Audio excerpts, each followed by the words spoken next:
This story takes place when I was 22 years old. I had just gotten home from a long night of stocking shelves at my local grocery store. I worked the closing shift, so I usually got home around midnight. I shared a cheap apartment with my roommate, Mark.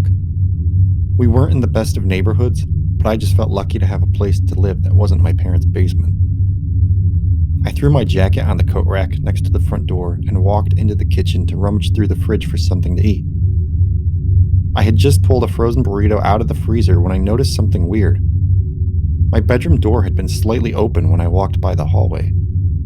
I know this doesn't sound strange at first, but I specifically remembered closing it that morning when I left for work.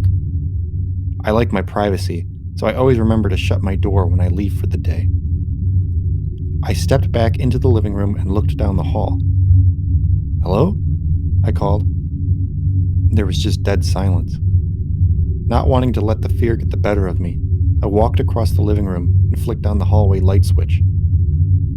"Mark, is that you?" I asked. Mark had always been a bit of an odd guy, so I couldn't help but think that maybe he was trying to play some sort of weird prank on me, maybe waiting to jump out of my closet or something when I entered my room. When I finally got to the bedroom door, I gently pushed it open. The light from the hallway illuminated a large portion of the room.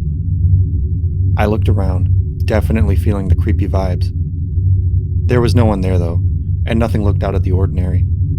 Just the usual, my twin bed, with my nightstand just to the left. I closed the door shut and walked back into the kitchen. I popped my dinner in the microwave and pressed the start button. While that was cooking, I turned on the television, ready to put on a scary movie to watch and relax to.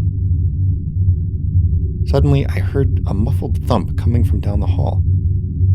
At first, I thought it was the neighbors or something. They can be pretty loud sometimes, and it's not unusual to hear a loud bump in the night.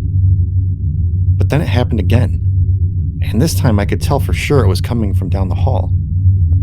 "Mark?" I called once more. The microwave beeped just then, and I nearly had a heart attack. "Yeah, sorry, dropped something," I could hear him say through the door. I'll admit, I felt a little better knowing that Mark was home. I walked back into the kitchen to get my food, and that's when my phone vibrated in my pocket. It was a text message. From Mark. "Hey dude, running a little late here at work. Could you please leave the door unlocked for me?" My stomach dropped to the floor and a chill ran down my spine. I texted back, "Wait, you're still at work?" He responded only a few seconds later, "Yeah, why?" At that moment, there was another noise from the hall, and I looked up. The silhouette of a large man was standing there, holding what appeared to be a butcher's knife.